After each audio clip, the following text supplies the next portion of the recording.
വെബ്കോ കടുത്ത നഷ്ടത്തിലേക്കാണ് കൂപ്പുകുത്താൻ പോകുന്നതെന്ന് വെബ്കോ MD തന്നെ വ്യക്തമാക്കി.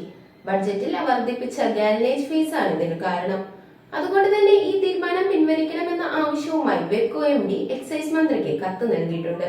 300 കോടിയുടെ അധിക വരുമാനമാണ് ലക്ഷ്യമിട്ടാണ് ഗാലനേജ് ബഡ്ജറ്റിൽ ഫീസ് കുത്തനെ വർദ്ധിപ്പിച്ചത്. എന്നാൽ കൂട്ടിയ ഫീസ് കുറച്ചില്ല എങ്കിൽ വെബ്കോയ്ക്ക് പിടിച്ചു നിൽക്കാൻ സാധിക്കില്ല എന്ന കാര്യത്തിൽ സംശയമില്ല. അതുകൊണ്ട് തന്നെ വീണ്ടും സംസ്ഥാനത്ത് മദ്യവില ഉയർത്തേണ്ട സാഹചര്യമാണ് നിലവിലുള്ളത്. വെയർഹൌസുകളിൽ നിന്നും ഔട്ട്ലെറ്റുകളിലേക്ക് മദ്യം മാറ്റുമ്പോൾ വെബ്കോ സർക്കാരിന് നൽകേണ്ട നികുതിയാണ് ഗാലനേജ് ഫീസ്. നിലവിൽ ലിറ്ററിന് 5 പൈസയാണ് നൽകിയിരിക്കുന്നത്.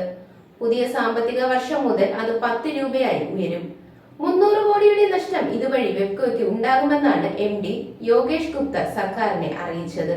പല ഔട്ട്ലെറ്റുകളും അടയ്ക്കേണ്ടി വരികയും ജനപ്രിയ ബ്രാൻഡുകൾ ഷോപ്പുകളിൽ എത്താതിരിക്കുകയും ചെയ്തപ്പോൾ വെബ്കോ ഒരു ഘട്ടത്തിൽ നഷ്ടത്തിലേക്ക് പോയിരുന്നു.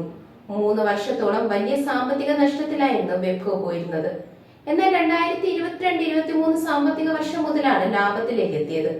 124 കോടി രൂപയായിരുന്നു വെബ്കോയുടെ ആ സാമ്പത്തിക വർഷത്തെ ലാഭം. വെബ്കോയ്ക്ക് ലഭിക്കുന്ന ലാഭത്തിൽ നിന്നാണ് ജീവനക്കാർക്കും ശമ്പളവും പ്രവർത്തന ചെലവുമെല്ലാം കൊടുത്തു വരുന്നത്. ലാഭം കുറഞ്ഞാൽ ആ ശമ്പളത്തെ ആനുകൂല്യത്തെയും വരെ ബാധിക്കും എന്ന കാര്യം ഉറപ്പാണ്. പിടിച്ചു നിൽക്കണമെങ്കിൽ ഇനിയും മദ്യവില കൂട്ടേണ്ടി വരും. പക്ഷേ മദ്യവില ഉയർന്നാൽ വിൽപ്പന കുറയാനാണ് സാധ്യത. ഇതുപോലെ കഴിഞ്ഞ 2 വർഷത്തിനുള്ളിൽ 2 പ്രാവശ്യം മദ്യവില ഉയർന്നപ്പോൾ വിൽപ്പന സാരമായി തന്നെ ബാധിച്ചിരുന്നു. വേണ്ടത്ര ആലോചനയില്ലാതെയാണ് ഫീസ് കൂട്ടിയതെന്ന പരാതി എക്സൈസ് വകുപ്പിനുമുണ്ട്. സർക്കാർ ഇതിനെതിരെ പ്രതിവിധി കണ്ടെത്തിയില്ല എങ്കിൽ ലാഭത്തിലുള്ള മറ്റൊരു കോർപ്പറേഷൻ കൂടി നഷ്ടത്തിലേക്ക് പോകുമെന്ന കാര്യം ഉറപ്പാണ്.